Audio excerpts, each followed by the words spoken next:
Saya sudah meyakini bahwa video editor bukanlah soal software, bukanlah soal gear juga, apalagi video editor atau film editor itu adalah soal. Nah, sebenarnya forum Sineas Benua tadi yang belum saya jelaskan bahwa dia tidak seperti apa namanya asosiasi ya, yang asosiasi profesi yang dimana kerjasama dengan seseorang dengan idola kita dan seseorang yang sudah bisa dianggap maestro di dunia Benar. film nasional itu kita dipaksa untuk mengosongkan kembali apa ya pemahaman kita dan diminta untuk belajar dari nol lagi.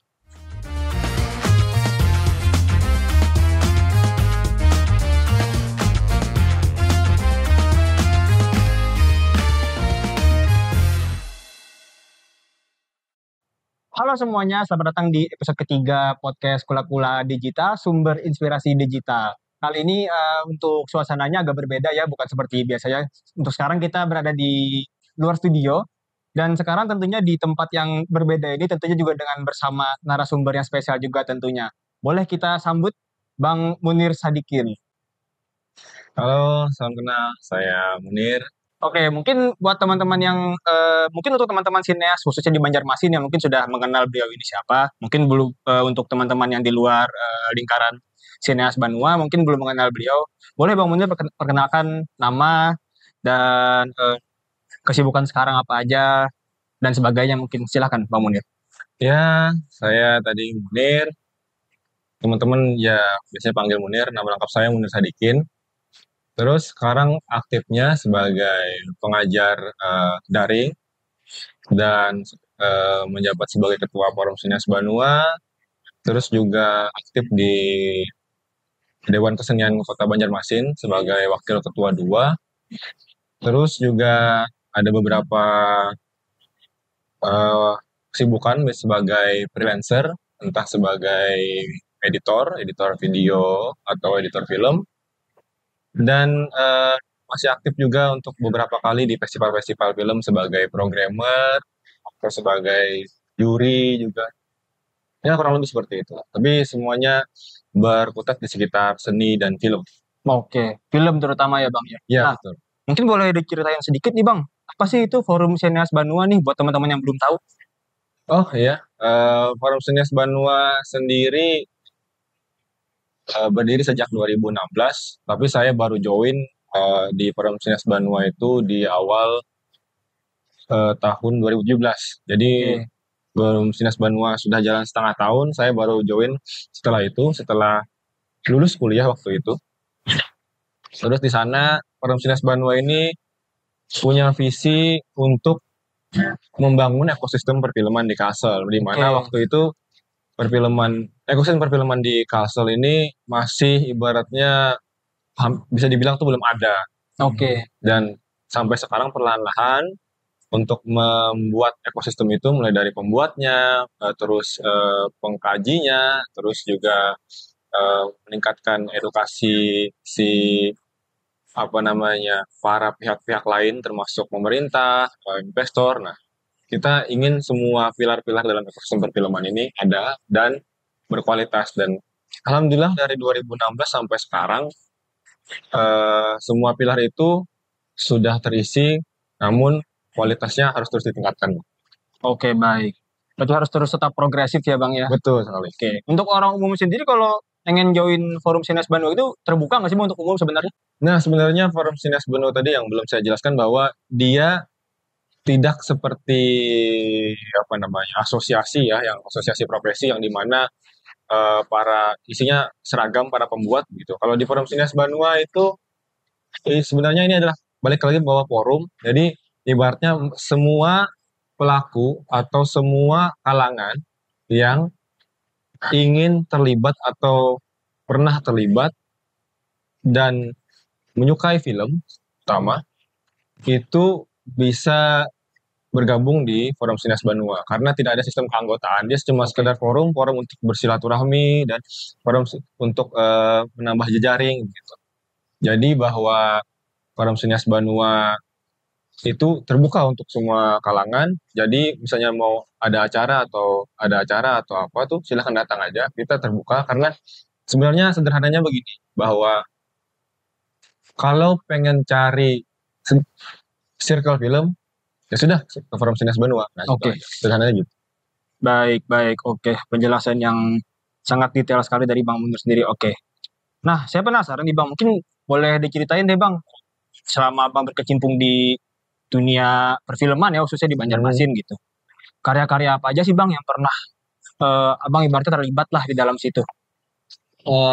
Soal produksi film ya. Ya,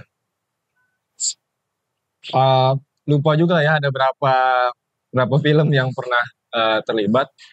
Karena saya juga tidak mesti terlibat itu sebagai editor. Biasanya dikenalnya walaupun dikenal sebagai editor, hmm, tidak mesti terlibat sebagai editor. Ada yang oke, terlibat sebagai sutradara, ada yang terlibat sebagai asisten sutradara, ada juga yang terlibat sebagai ekstras. oke, Mungkin kalau yang terakhir saya terlibat itu ada kemarin ada Forum Sines Banua bekerja sama dengan Jogja Film Academy, oke, salah satu perguruan tinggi keahlian di Yogyakarta, bekerja sama dengan Forum Sines Banua untuk membuat sebuah film panjang yang judulnya Bandung dan Laundry.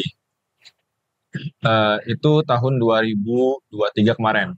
Dan saya ditunjuk di situ sebagai editor. oke. Itu film festival ya berarti ya? Ya, bisa dibilang begitu. Oke. Dan sekarang kalau masih, seingat saya masih tayang di Klik Film, bisa diakses di Klik Film. Oh, di Klik Film ya? Hmm. Oke, oke. Selain itu, beberapa karya sebelumnya saya terlibat di berbagai karya-karya film pendek, kawan-kawan, dan musik video, banyak kan. Oh, iya, iya, iya. Terutama di mungkin musisi-musisi yang berada di Banjarmasin ya mungkin ya. Ya, pernah juga ada beberapa musisi. Ada juga musisi yang di waktu saya kuliah di Jogja juga ada. Oke.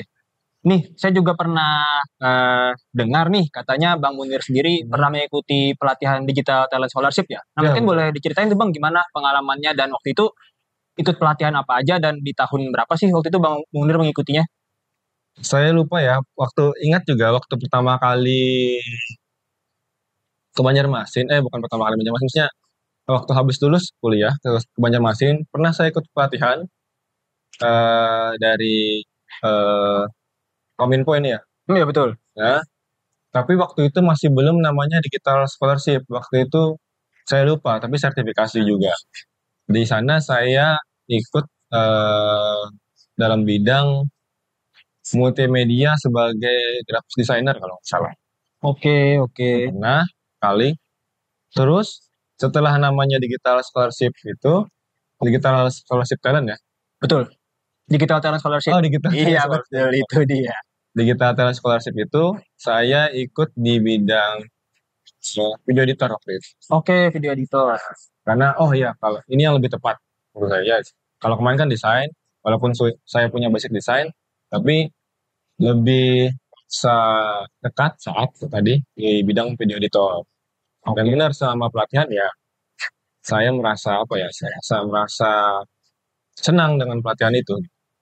Karena memang itu eh, dunia yang dimana Bang berkecimpung lah. Ya betul. Betul, oke. Mungkin boleh kasih tahu nih Bang, sekiranya kesan-kesan selama Bang mengikuti pelatihan DTS ya, terutama yang di video editor itu, Mhm. terus dampak apa saja yang sudah diberikan oleh pelatihan DTS itu terhadap eh, karya-karya Abang atau mungkin bagaimana Abang bergerak di dunia sineas seperti itu mungkin. Ya waktu setelah mengikuti pelatihan itu kan, oke kita sebelumnya aja. Sebelum mengikuti pelatihan itu saya pertama excited karena ini pelatihan pertama kali yang akan memberikan sertifikat profesi kepada ya semacam itu Oke, pada saya di bidang yang saya sukai, video editor. Jadi sangat excited waktu itu, dan kebetulan pas pelatihan juga para mentor dan apa namanya asesornya waktu itu oke, eh, di kampus yang dulu saya pernah ingin ke sana waktu itu, di Jogja juga kampusnya. Jadi materi-materi dari beliau yang beliau berikan, dan waktu tahap asesi itu benar-benar rasa kayak eh, sekolah lagi gitu. kayak sekolah lagi. Jadi rasa minat belajar dan ya rasa kuliah tuh ada lagi setelah itu. Dan setelah itu karena merasa dengan dan dikirimkannya sertifikat itu, saya merasa jadi lebih mudah untuk memberikan klien atau apa ya pihak yang akan bekerja sama dengan saya dengan mencantumkan sertifikat yang saya punya karena saya berarti diakui negara keahlian saya secara sah begitu. Betul, betul. Nah, di Jers buat teman-teman yang pengen kayak Bang Munir juga ikut pelatihan DTS terutama video editor ya Bang ya. Ya. Boleh tetap cek terus Instagramnya bpsdmp.com Banjarmasin karena di situ selalu update tentang info-info pelatihan terbaru. Mungkin untuk teman-teman yang tertarik di video editor boleh ditungguin aja. Pasti nanti bakal ada lagi kok. Oke. Lalu nih kita ngomongin tentang tema hari ini nih, yang dimana perfilman ya kan. Dari sekian banyak film yang sudah Bang Munir produksi nih, kira-kira tantangan dan rintangan apa sih Bang yang paling sering Bang Munir hadapi? Kalau saya, walaupun saya tadi kan bilang terlibat di berbagai produksi film bermacam-macam, ada yang editor, ada yang bukan begitu. Betul. Nah, tapi saya fokus ke halangan atau tantangan saat menjadi video editor.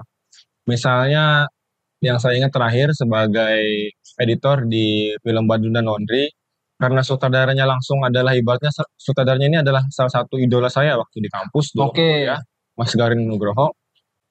Kerjasama dengan seseorang dengan idola kita dan seseorang yang sudah bisa dianggap maestro di dunia Benar.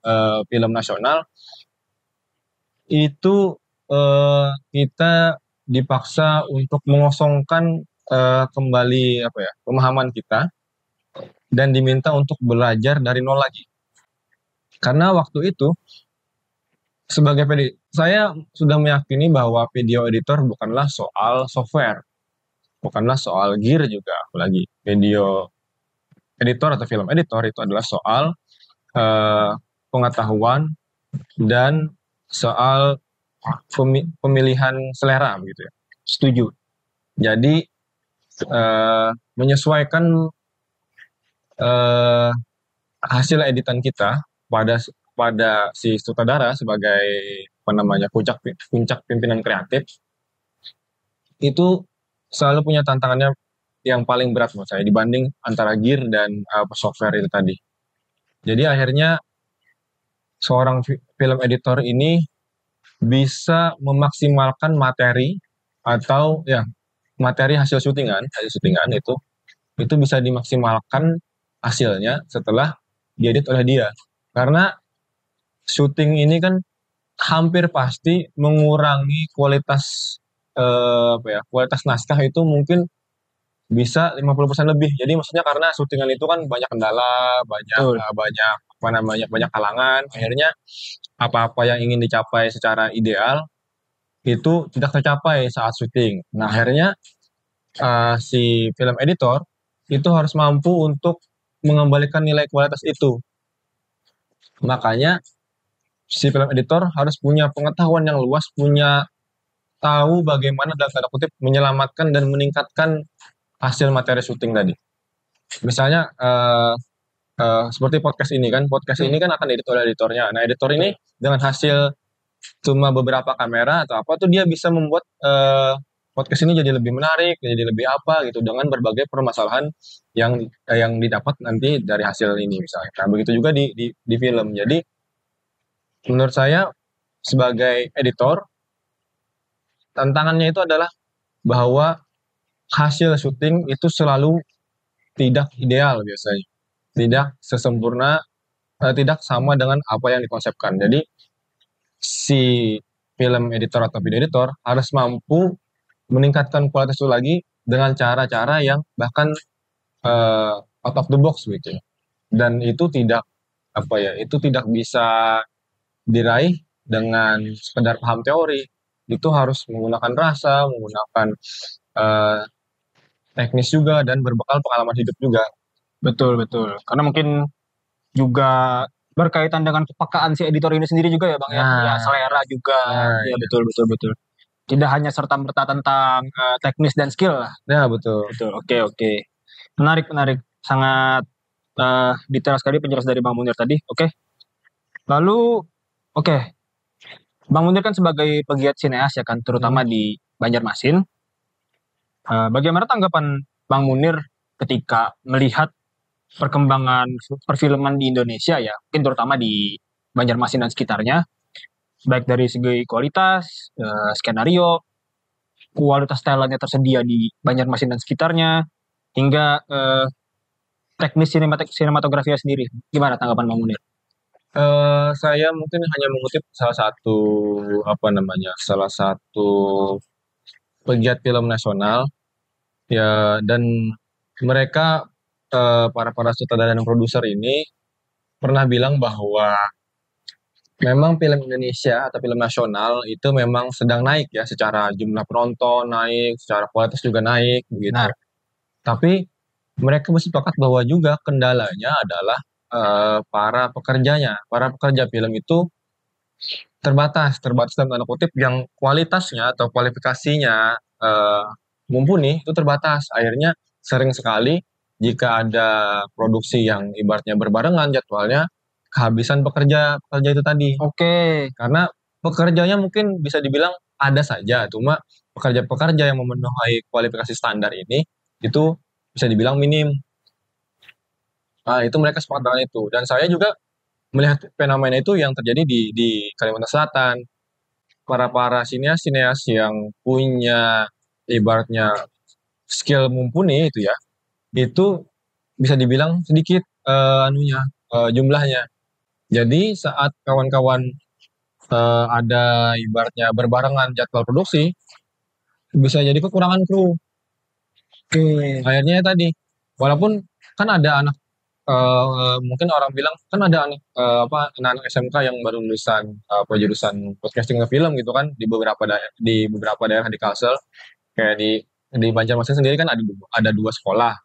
Di Balangan ada sekolahnya juga, di Banjarbaru juga ada yang berhubungan dengan itu, tapi kualifikasi mereka belum cukup. Nah, itu yang menjadi kendala. Dan ternyata setelah saya terhubung dengan berbagai filmmaker lain di Kalimantan, Kalimantan Utara, Kalimantan Barat, Kalimantan Timur, Kalimantan Tengah, sama masalahnya, bahwa kekurangan SDM yang mumpuni.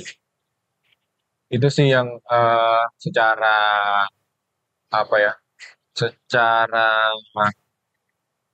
teknis produksi atau ya secara manajemen produksi yang dialami oleh seluruh pihak di Indonesia gitu. Entah yang mereka yang berada di komersil atau mereka yang berada di alternatif seperti saya ini. Baik. Berarti memang tantangannya itu mungkin tadi di ini ya, kekurangan di SDM yang tenaganya ya. Oke. Mungkin itu tentunya bisa diasah dengan ikut pelatihan ya kan Bang ya. Tentunya pelatihannya di mana? Di Talent Scholarship, yang di mana kalian untuk teman-teman di daerah Banjarmasin dan sekitarnya bisa cek langsung di Instagramnya bpsdmp.com/Banjarmasin. Karena seperti yang saya sampaikan sebelumnya, karena di sana tentu selalu update dengan pelatihan terbaru, terutama di video editor. Seperti itu. Oke. Mungkin juga saya ingin menambahkan bahwa pelatihan-pelatihan ini kan pelatihan-pelatihan yang dilakukan oleh oleh berbagai pihak di melalui lembaga pemerintahan ini, kan mereka bisa memberikan semacam legalitas tentang tentang profesi kita gitu kan, bahwa kita memang secara sah itu memang berkualitas selain karena portofolio. Nah, itu juga yang tidak bisa didapatkan di pelatihan-pelatihan yang tidak resmi gitu kan. Betul. Jadi itu untungnya dan itu bermanfaat saat berhubungan dengan klien-klien yang membutuhkan legalitas itu. Betul. Setuju Bang, setuju. Karena itu dia juga sih Bang, kenapa bisa saya bilang banyak sekali warga yang meminati pelatihan dari Kominfo itu sendiri ya, karena itu tadi Bang, si legalitas itu tadi dan sertifikasinya juga. Nah, ya sertifikasi. Iya, betul. Oke.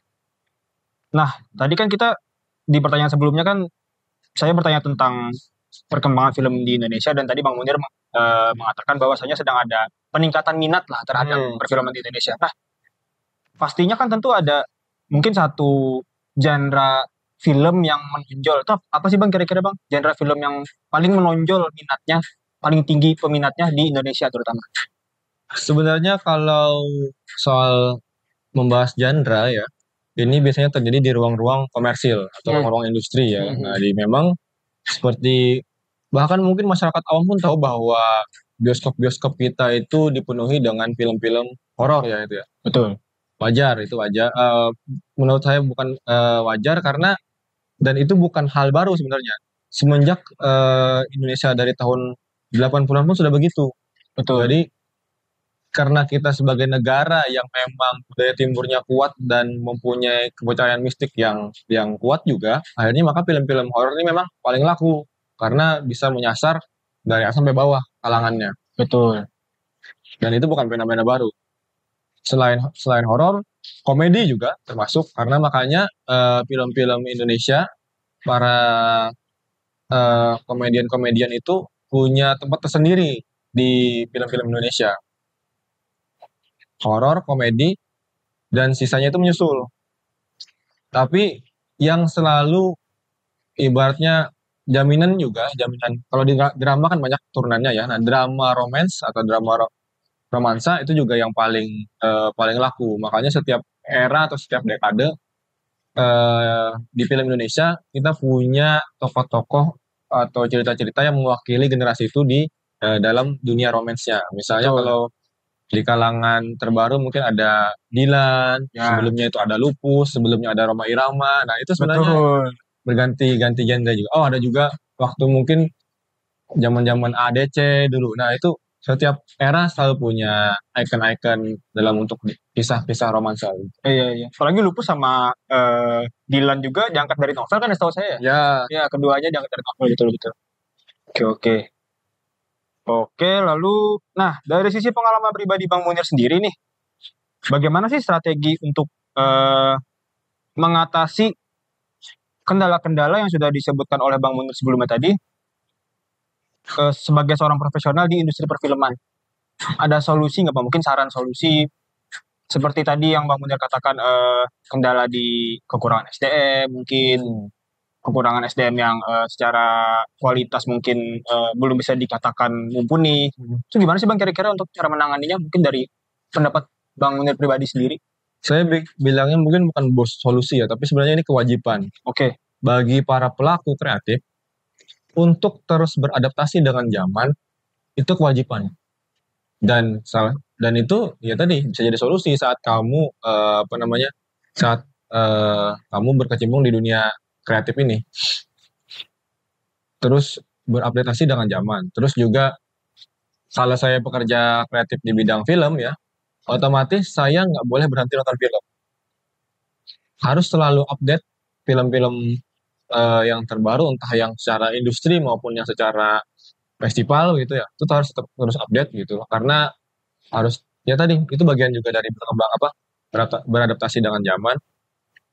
Lalu terus melakukan semacam personal branding. oke, Karena orang harus tahu bahwa kita adalah pelaku di bidang itu dan kita harus percaya diri menunjukkan skill kita di depan publik. Entah sekedar kita memperlihatkan aktivitas kerja kita di sosmed atau kita membuat profil LinkedIn yang lengkap begitu, atau juga kita menggunakan media online untuk mempromosikan diri kita itu juga bisa sebenarnya.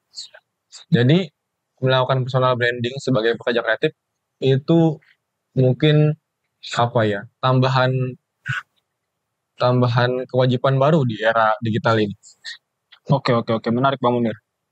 Nah, saya pengen bertanya nih Bang. Mungkin ini teknis ya. Dalam pembuatan film sendiri nih Bang.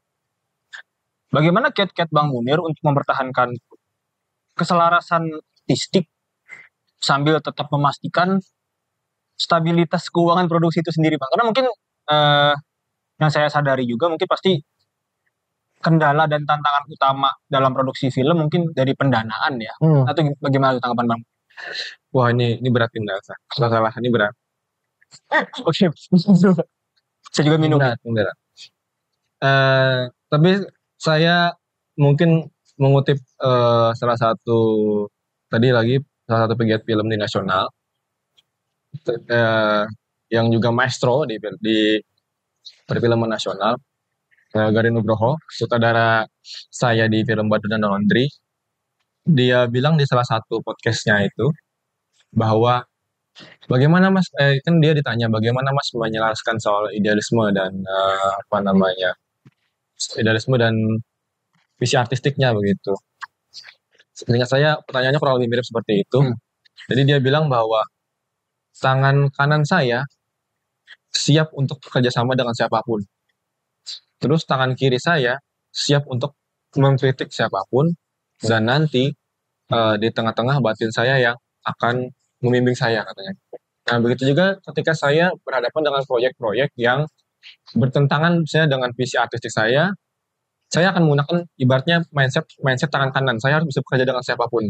Oke. Itu ibaratnya eh, saya sebagai pekerja kreatif harus bisa mencari solusi eh, yang yang membuat antara saya dan klien itu sama-sama menguntungkan begitu loh.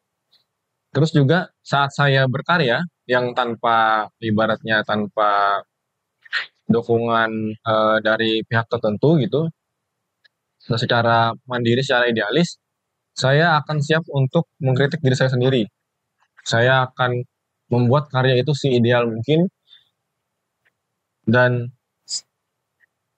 jika ada proyek yang ibaratnya bisa saya damaikan dengan tangan kiri dan tangan kanan saya gitu ya, itu adalah proyek yang eh, apa ya? Itu ya proyek impian lah ibaratnya bahwa ini menghasilkan secara finansial, bagus secara finansial dan juga bisa saya mengerahkan daya artistik saya, visi artistik saya di sana.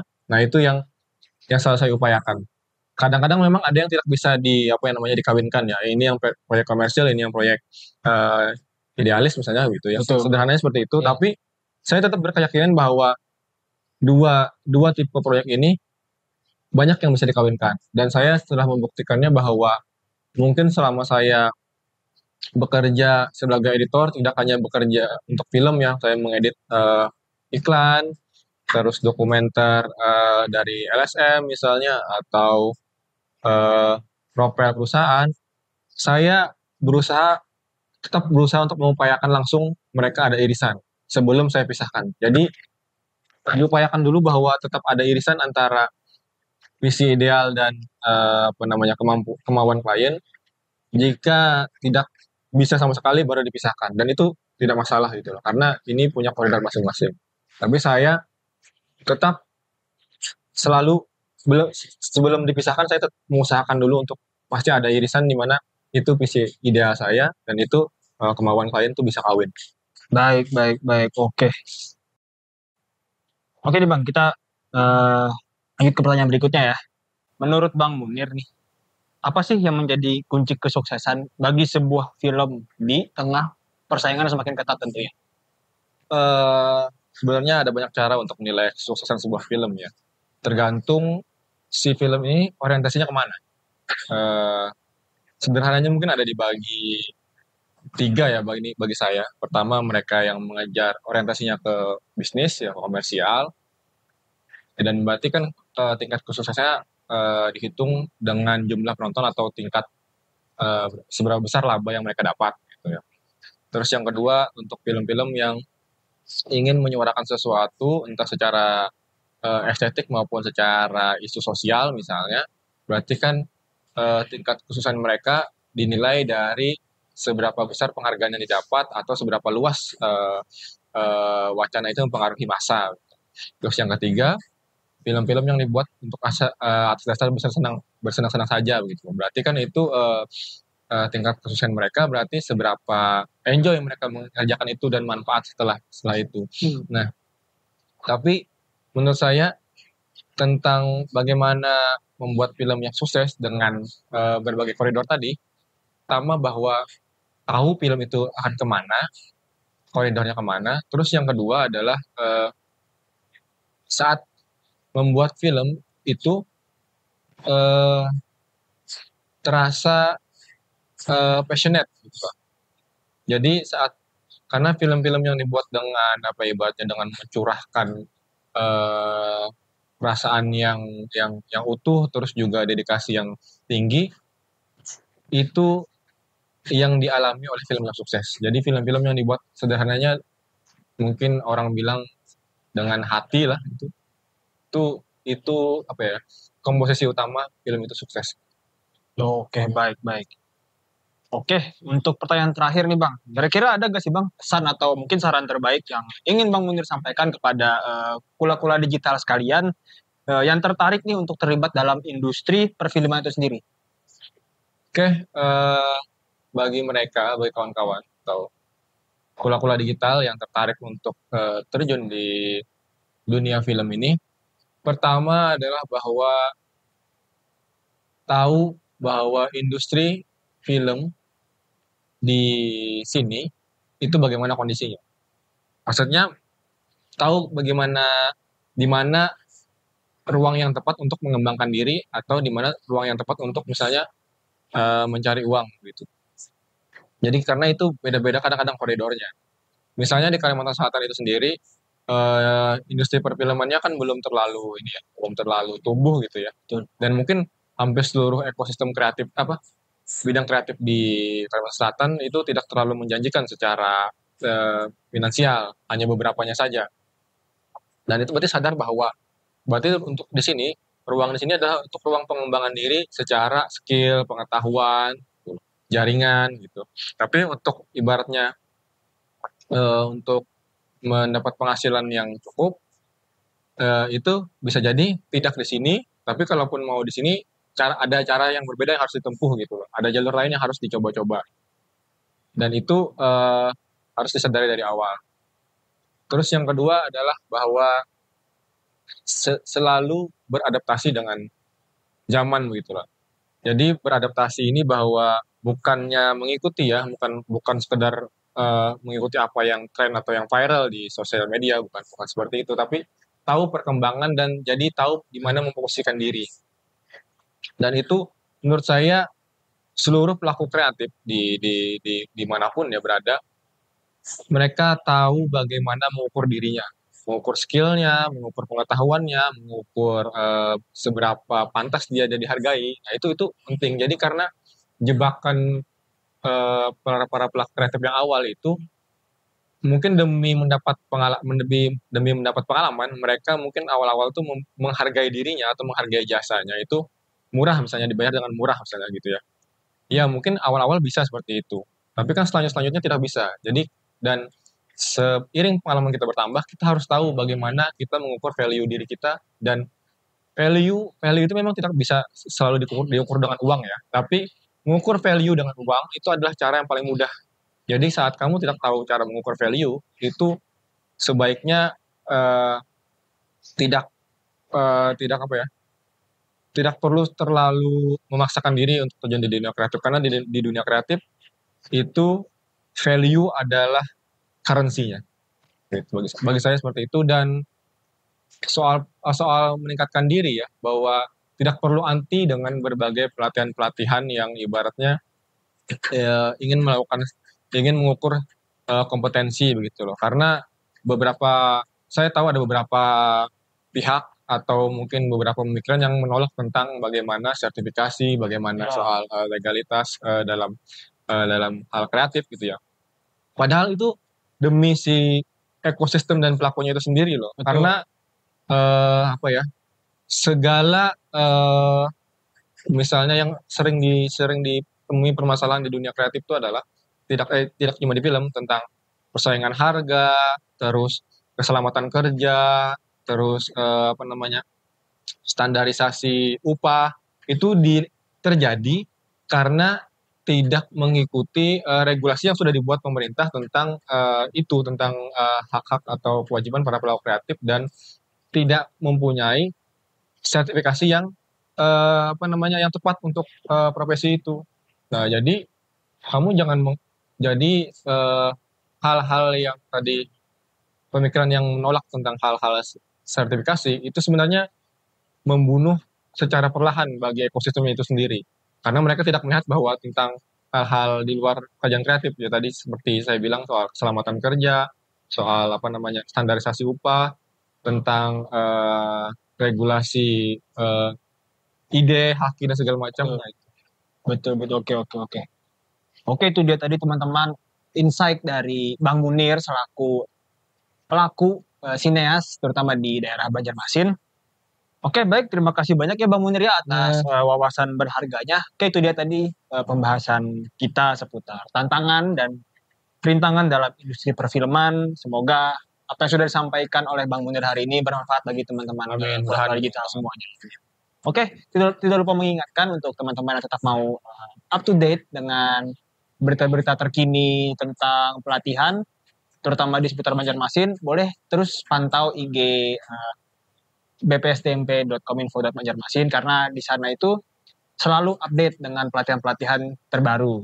Dan jangan lupa juga untuk like, share, komen, dan subscribe juga konten-konten, terutama Kula-Kula Digital yang diunggah di kanal YouTube BPSDMP Kominfo Banjarmasin. Oke, itu dia. Terima kasih banyak Bang terima Munir ya. kasih juga Terima kasih atas kawan-kawan. kesempatannya. Oke. Sampai jumpa.